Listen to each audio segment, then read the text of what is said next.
Les renseignants attendus à l'audience d'hier, jeudi 15 mars, à la prison militaire de Ndolo, ne pourront comparaître que le jeudi 20 mars prochain. Le tribunal militaire de garnison Kinshasa-Gombe dit compter sur leur bonne foi à fournir des informations fiables et crédibles lui permettant de bien cerner le dossier du prévenu Tshianima Tubenga.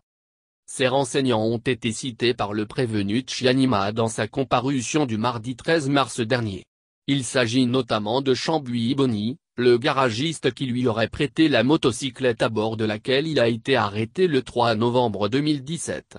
Sont aussi concernés Mansoza Gabriel, le présumé propriétaire de la bicyclette, le président de l'association des motards de la 16e rue Limte et le médecin responsable de l'hôpital où sa femme aurait été soignée pendant la période de son arrestation. Conscient du caractère sensible de cette affaire, l'officier du ministère public a tenu à attirer l'attention du tribunal sur la prudence avec laquelle il doit considérer les déclarations de tous ces renseignants et principalement celle de la femme de Chambui Boni qui, explique-t-il, s'était déjà montrée malhonnête en s'identifiant sous le pseudonyme de Muambui, alors qu'elle s'appellerait plutôt Nyamana Sophie. Position des renseignants. Je tiens à vous rappeler que vous comparaîtrez devant le tribunal sur une affaire hautement sensible.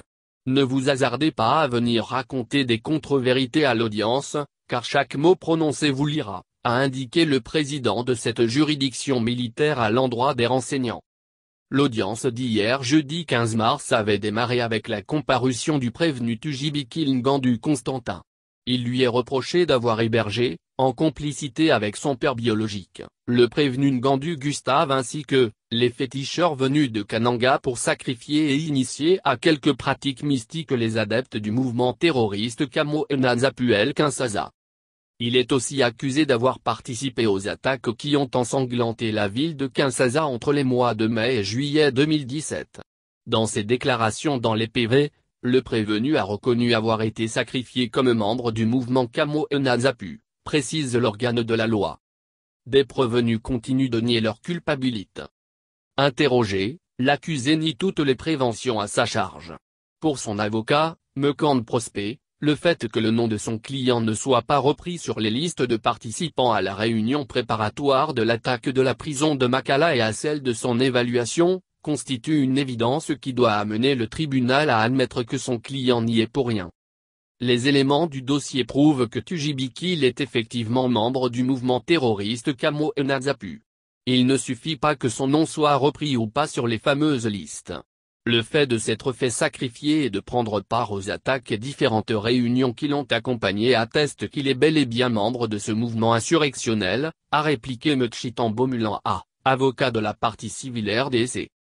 L'audience s'est poursuivie avec le prévenu Kabazu Kufulu Séraphin, accusé d'avoir intimé l'ordre, par téléphone, au prévenu Amputu Ali, juste après l'assaut de la prison de Makala.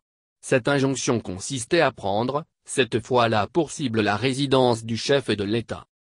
Pour le ministère public, l'accusé est membre effectif du mouvement Kamo Nzapu et était bien longtemps au courant du projet des attaques de plusieurs points stratégiques de la ville de Kinshasa.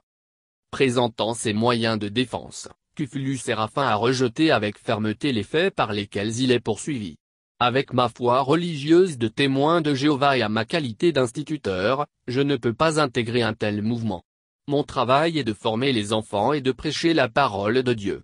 J'admets que Amputu Ali est mon frère, mais jamais on n'a parlé de ce mouvement avec lui.